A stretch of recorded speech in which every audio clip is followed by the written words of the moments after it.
Hey everyone, my name is David Dunbar, or the Theme Park Evangelist. I spent the past hour just trying to contemplate what did I want to talk about on my YouTube channel tonight, and I finally have an idea of what I wanted to talk to you guys about tonight. Because I really didn't want to talk about my high school days, and I really didn't want to do the Rise and Fall YouTube series, so I figured I would do some other kind of awesome discussion topic tonight instead. And since I got to sleep in today, I figured, well, I have got enough energy to do a YouTube discussion.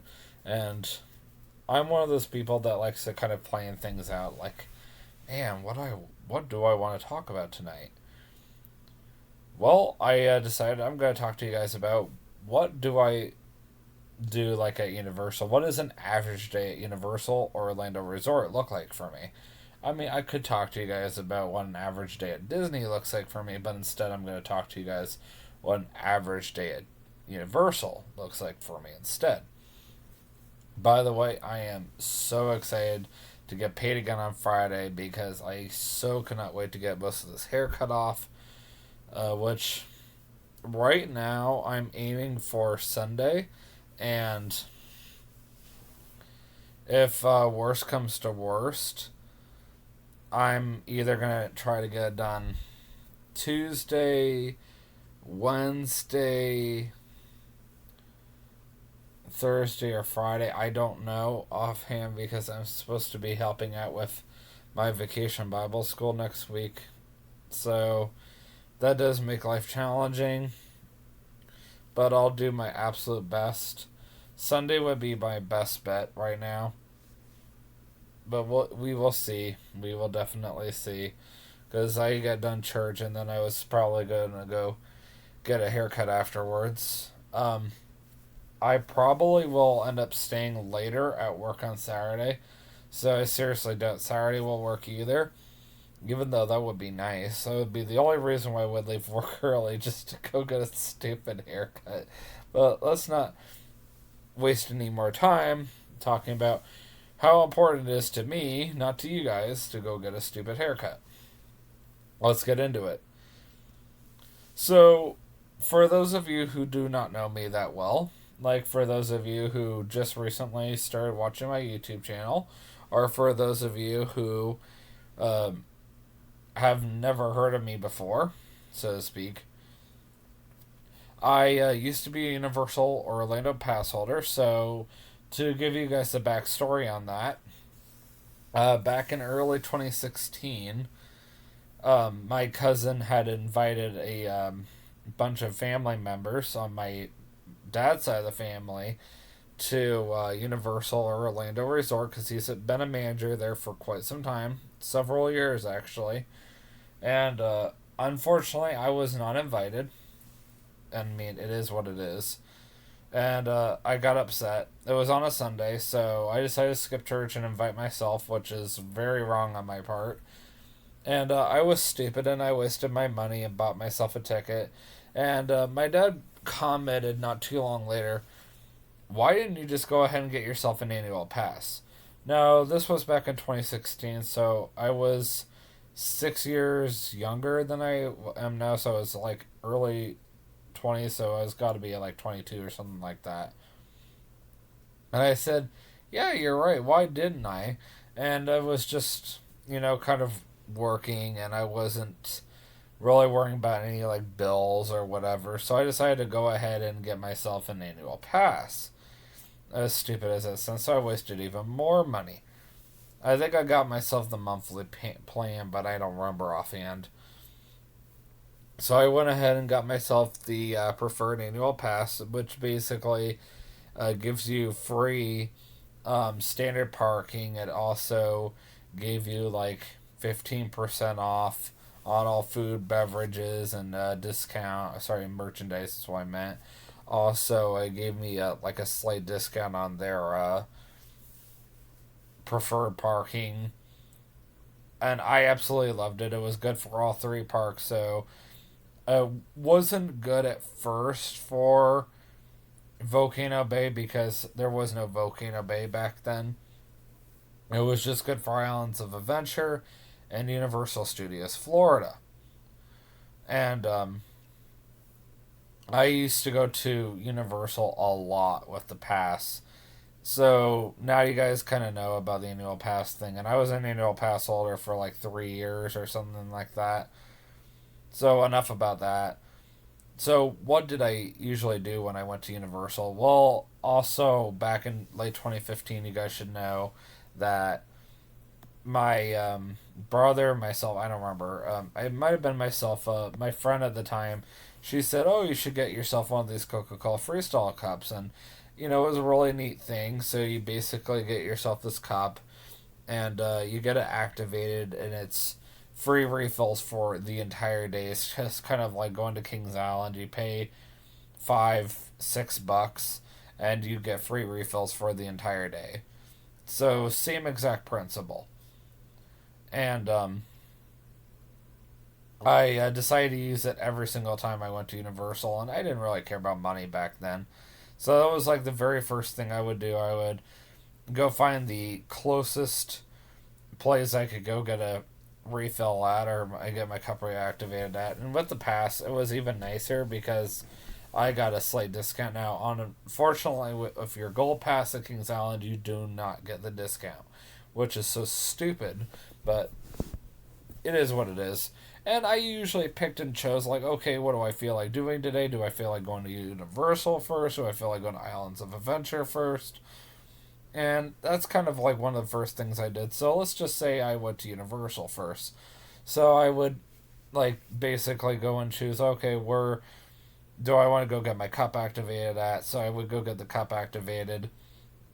And then depending on the line of the Hollywood Rip Ride Rocket, which is by far my favorite ride over at Universal Studios Florida, I would usually go get myself one of the lockers. So back then they had bigger lockers for free for a limited time, and then I would go put all my stuff in it, and then I would go hop in the line.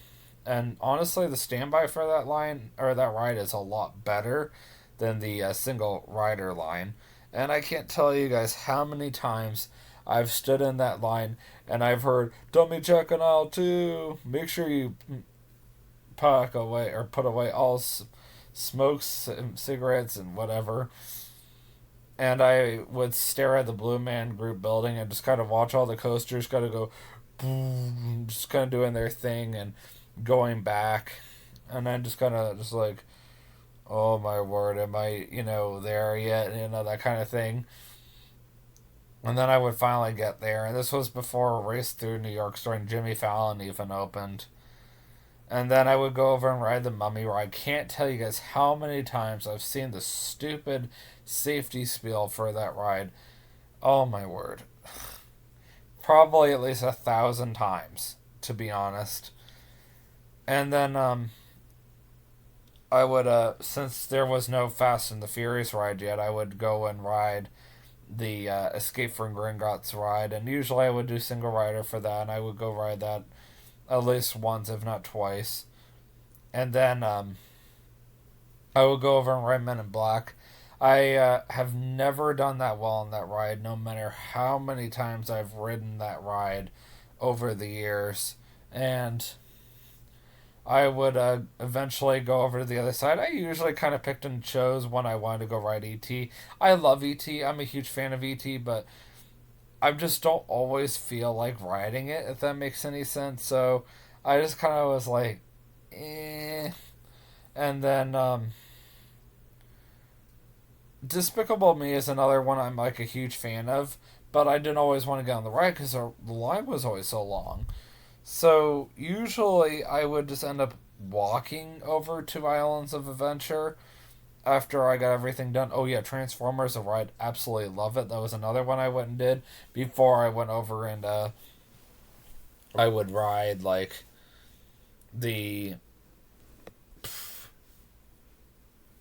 I don't remember what I was gonna say, like the Escape from Gringotts, I guess you could say. But eventually, I would go over to Islands of Adventure. Now, obviously, if I start over at Islands, I would do everything over there first, and then make a walk over to the other part because I didn't like taking the train necessarily, just because it took too long. And once you've done it once, you've seen it like a million times, that kind of deal. So that's just my theory. And honestly, I've been to both Diagon Alley and Hogsmeade a lot. I've honestly given customers at public supermarkets in Winter Haven directions how to get to Diagon Alley without actually being there. And hopefully they were able to find it on their own, you know what I'm saying? So yeah, I went over to I would go over to Islands Adventure, my apologies. And the very first thing that I would do usually is go ride the Incredible Hulk. Now TJ absolutely hates that roller coaster. I love it. I don't mind my head getting like hit against the sides if that makes any sense. And then I did not honestly ride the whatever you call it, the Doctor Doom's Fearfall for quite some time, so I would go ride Spider Man next. Now I love the Spider Man ride.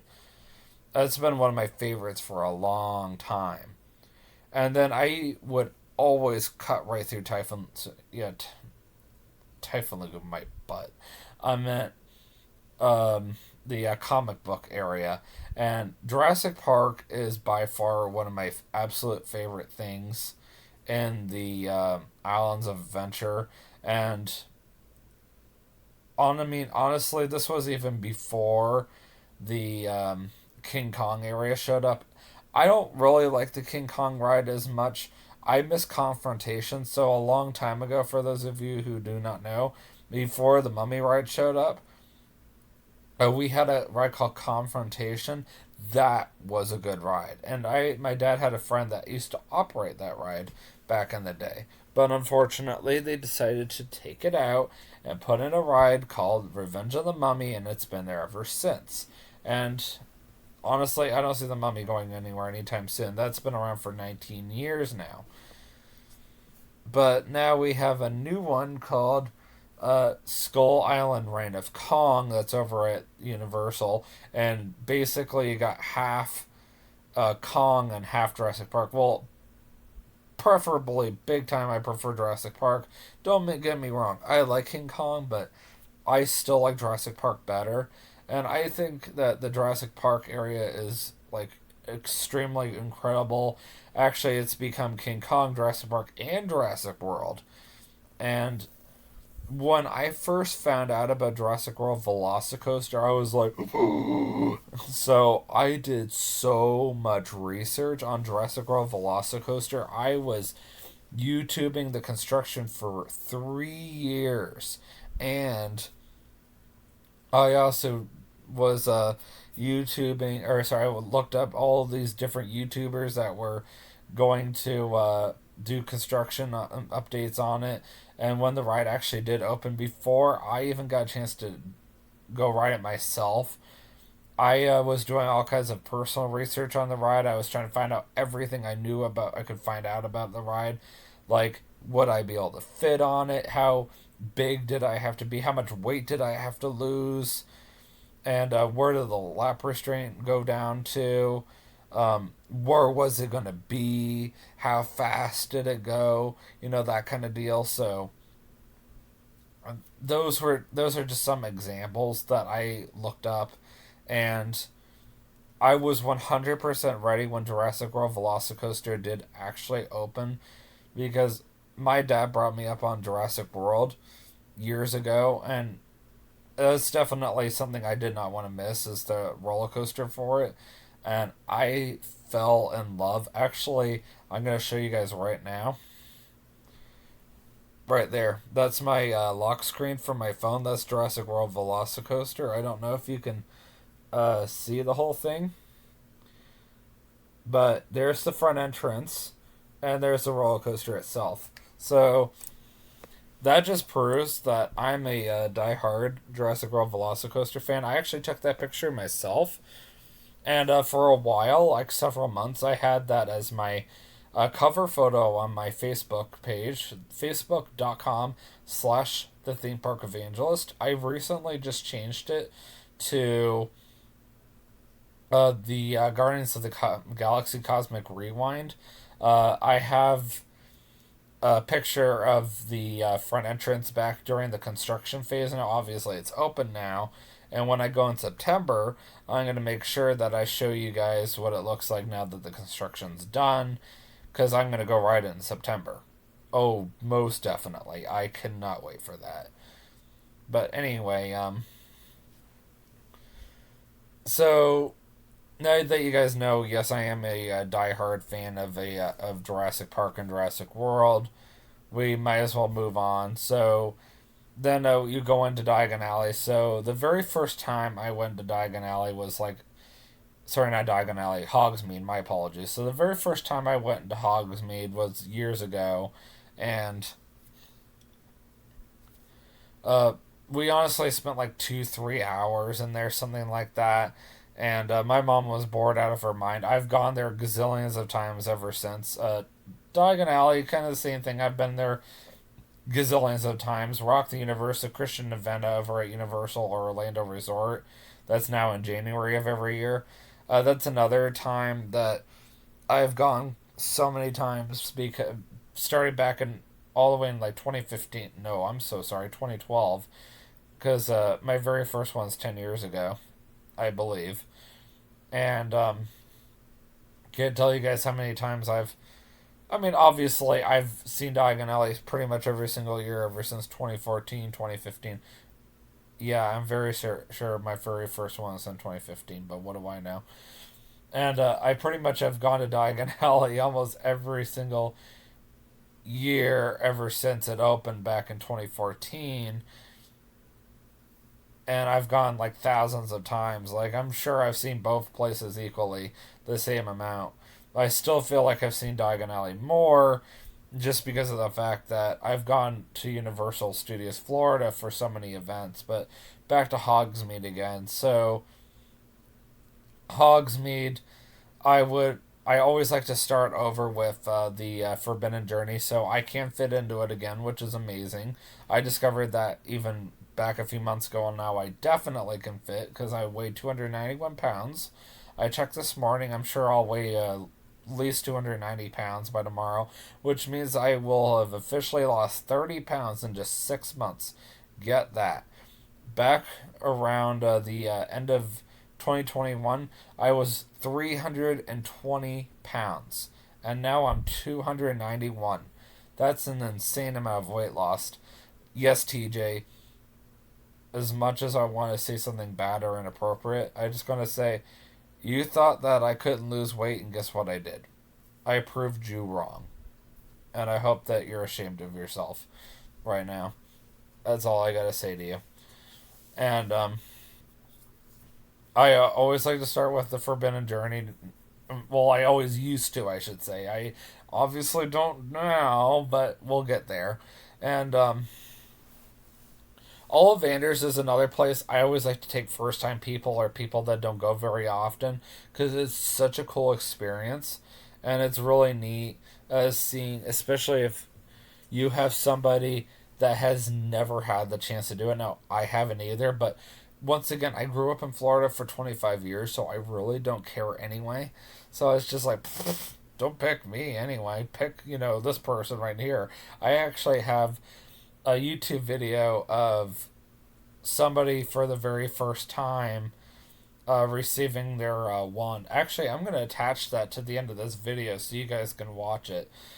The video is called Laura being chosen to receive her wand at Ollivanders or something like that. I don't remember. So, number of years ago, my dad's friend Lynn Carpenter came with her daughter, her daughters, plus, unfortunately, her oldest daughter's girlfriend. Yes, Lynn Carpenter's oldest daughter is gay, but at the same time, it's not like I'm not used to having a gay aunt as well either. So, anyhow, so yeah, she got picked to do the wand thing. As soon as she got picked, I was like, oh, I have to YouTube this. I mean, this is cool. And Lynn didn't care either, so yeah, I got to do that. But otherwise, the very first thing I always like to do at Universal, and this has been something I've been doing ever since 2020, so for the past 3 years anyway. I like to ride the new Hagrid's Magical Creatures Motorbike Adventures. So I waited 2 hours back in 2020 February something. I think it was February 28th. Yeah, it was 2020 with TJ. It was a Friday because we had left the Legoland Beach Retreat that morning, and we went straight to Universal. And TJ and I decided to go over to Islands of Adventure that evening, and we went and waited in line for the Hagrid's ride. And I absolutely loved it. It was incredible. It was so worth the 2 hour wait. I barely made it. Actually, with TJ's help, I could barely make it again. And that was even when I was 10 pounds heavier. And I've lost 10 additional pounds. So I know I'll fit on it this time. And I'm still continuing to lose weight. So I know without a shadow of a doubt that I'll be able to fit on it. Actually, my waist size 44 pants are finally getting too big for me. I can't even get them to stay on me very well, so I'm gonna have to get smaller pants now for sure.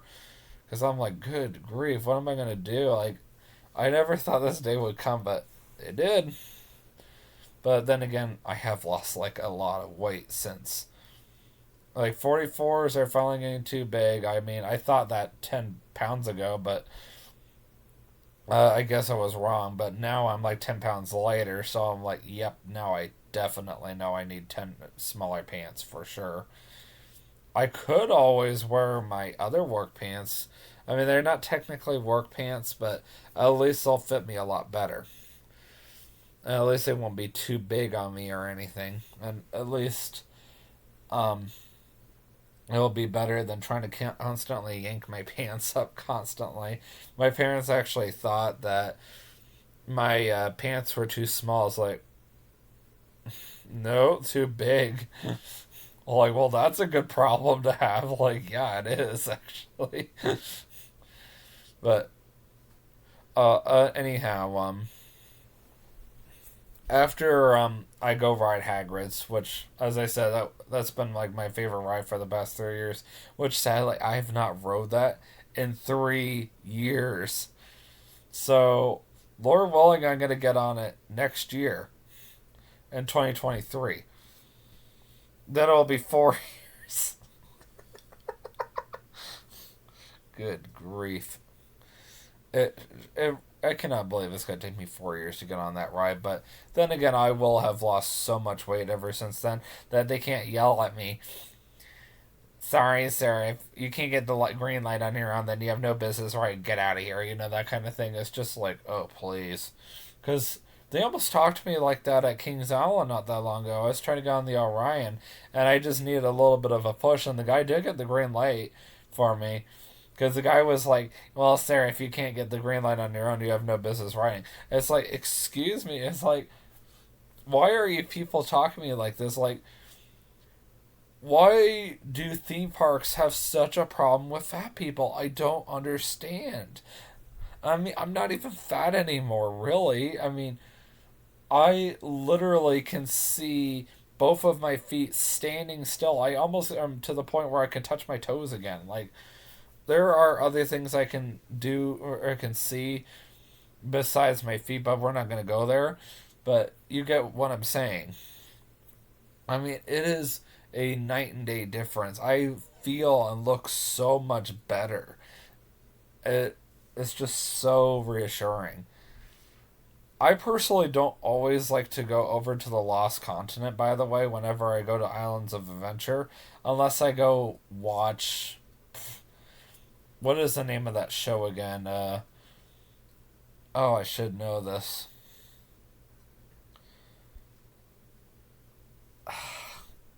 My word, my brain is drawing a blank. It's that 45-minute show that talks about oh yeah, Poseidon's Fury. So Poseidon's Fury is a great show. I mean, I personally absolutely love fantasy, but it's just one of those things. Unless I'm bringing somebody for the very first time, I'm not gonna go out of my way to watch it, if that makes sense. But if I'm bringing someone for the very first time, especially if I know they love fantasy, I won't go out of my way to talk to or go watch it. Like, say for example, when I go back in January and I'm bringing somebody along that I have never brought before, yeah, and I know this person happens to love fantasy, I'm gonna be like, hey, do you want to go watch Poseidon's Fury? And I'll tell this person about it, and I'm sure, yeah, that they'll want to go see it.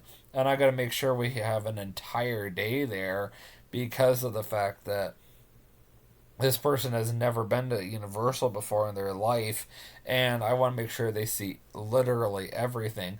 And I'm sure my cousin's going to be chill if we need 2 days at Universal. He can give us like 2 days worth of tickets.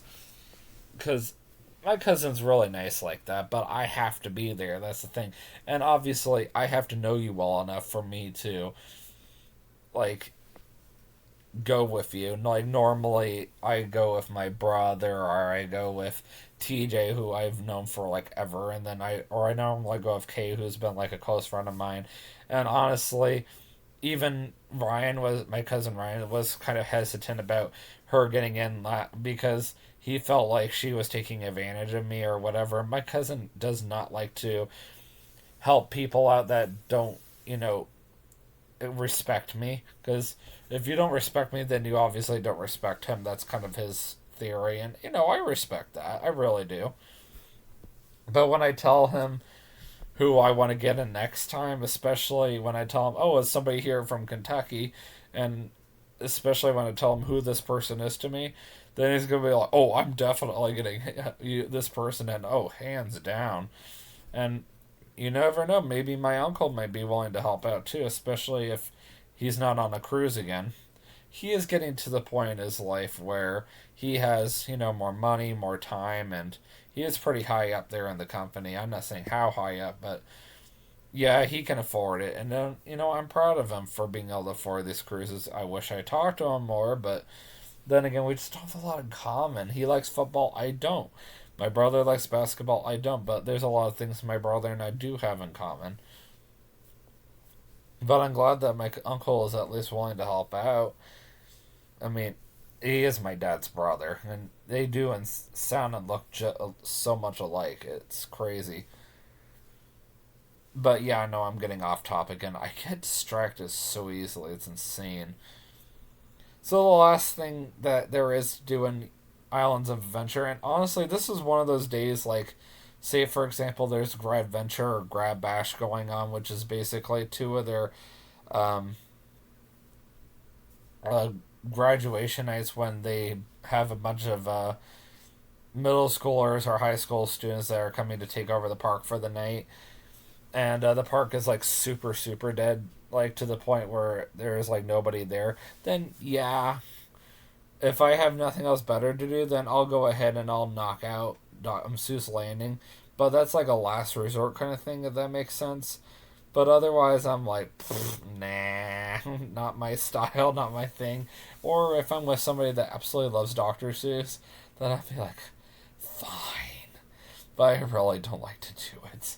And another ride I hate with a passion that's over in Universal Studios Florida that I never like to ride, but I will make the exception on the rare occasion, and that is the Simpsons ride. Oh my word, I hate that ride so badly because that ride always makes me sick.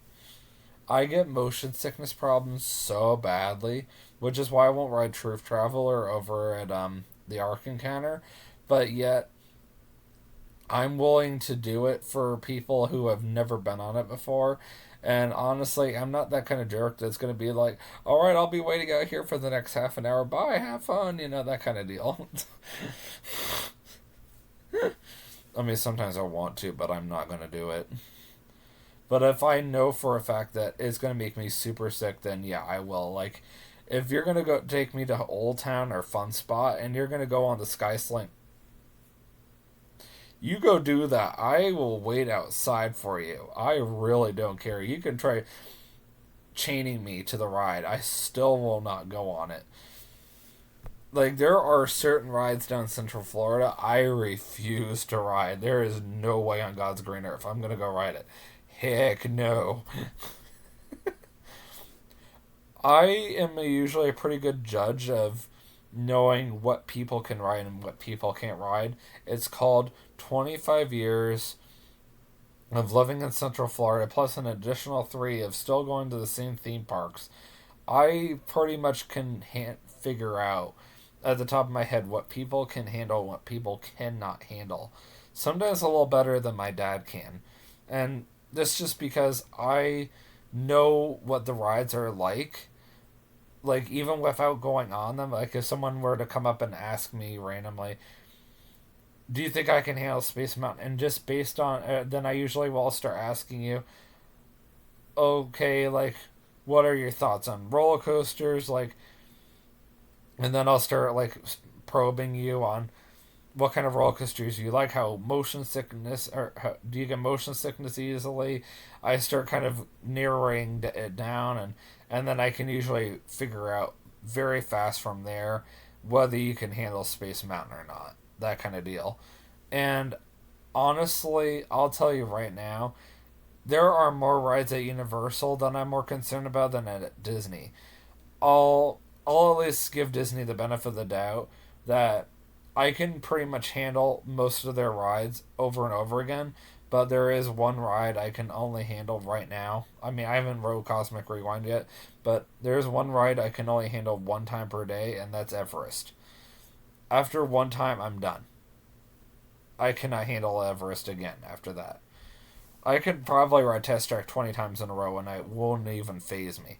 And I will say the same thing about Tower of Terror. I'll say the same thing about Rock and Roller Coaster. I mean, I haven't actually tried to ride it more than one time, but I probably could handle it 20 times in a row. But Everest gets me very sick. And I'm very sure I'll feel the same way about Cosmic Rewind. I would not be surprised.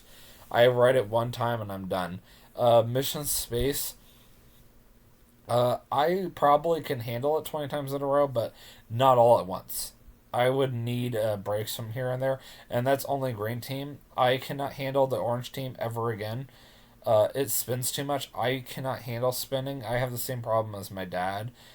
We just both do not handle spinning very well. A lot of it's hereditary. That's why I can't handle that. That's why I can't handle Truth Traveler. I've never done well with motion sickness at all.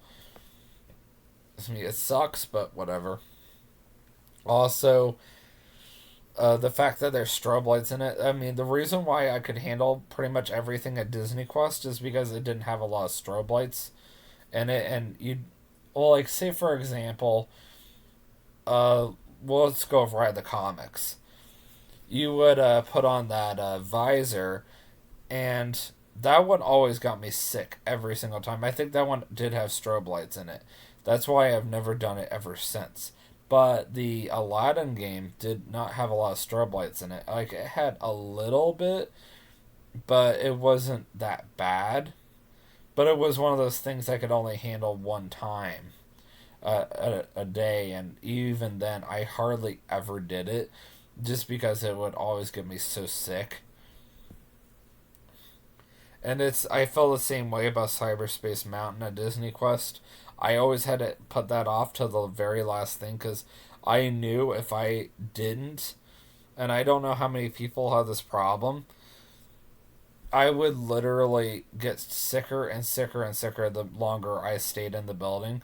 Uh, Natural air is the only way to cure me after I've been subjected to any kind of cyber sickness. Air conditioning actually makes me worse, and I don't know why. It is the weirdest thing.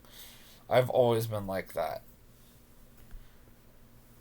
But yeah, you got to know some other strange things about me, and also you got to find out how or what I like to do when I ever go to Universal, and you got to find out more about my passions for the different things around there. I mean, would you say I like Disney or Universal better? I mean, you can actually learn more about that. I did do a talk about that. I can actually add that as well. But in the meantime, I'm gonna actually say, just in short form, do I like Universal or Disney better? Well, it depends. I like Universal better in the sense that they have better rides, and there are certain aspects about Universal I like better, like Jurassic Park, Harry Potter, um, Back to the Future. that I like better, but overall I like Disney better just because I like their characters better, such as Stitch is my favorite. And then also Disney has better entertainment, Disney has better food. I think Disney's prices are more fair. Disney also has better resorts, like my favorite, the Polynesian, which also you can meet Stitch at as well. And then Disney, I've just grown up with longer. I mean, yeah, Disney obviously is more gay centered, but at the same time, I just don't personally see Disney that way. And I also have a Disney Plus, and I like a lot of the stuff on Disney Plus. Their movies, their TV shows. I personally am not into Peacock, which is Universal streaming service. I mean, I had it at one point, but I no longer have it. The only reason why, I mean, the only thing I really like about Peacock is The Office, and my brother already owns it. So, yeah. Otherwise, I will see you guys in the next vlog, and always remember, you can do all things through Christ who strengthens you. Have a great night. Peace out.